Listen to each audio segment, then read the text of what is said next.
حمزه ده مش جزار، ده حلواني.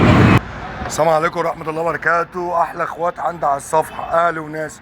إن شاء الله بإذن الله بكرة الجمعة أعمل لكم عرض جامد لا قوي. لا لا لا لا، الناس عاجبها العرض بتاع 1800 او ب 1000. الناس عايزه اللحمة العرض غالية ب عشان 220 جنيه عشان خاطر الناس اللي عندك على الصفحه. بكرة العرض دوت للناس اللي عندك على الصفحه عشان حبايبي وابو حمزه. عشان خاطر الحبايب والناس الغلابة. بكرة ال 10 كيلو ب 1800 جنيه، وال5 كيلو ب 1000، والكفتة الشوي ب 120 جنيه، والمفروم ب 200 جنيه، والصدوق ورا لهم الصدوق ب 150 جنيه. كل خش على الواتس يحجز. قاعدين بناخد الاوردرات اهو. وطبعا الاوردرات اللي بتيجي للناس متاخر، انا عايز اقول لكم كلمه واحده بس، الاوردرات بتيجي متاخر فاحنا بنعيدها لتاني يوم ولا تالت يوم. يعني احنا بناخد الاوردرات النهارده بنبعتها يوم الجمعه، ما جاتش السبت هيجي الحد. هيجي الحد عشان خاطر ما ينفعش نبعت لكم الاوردر الساعه 1 بالليل. يعني لا ياخد يوم الجمعه، هياخد السبت، هياخد الحد برضه. احسن. حقكم علينا، ما تزعلوش. باي.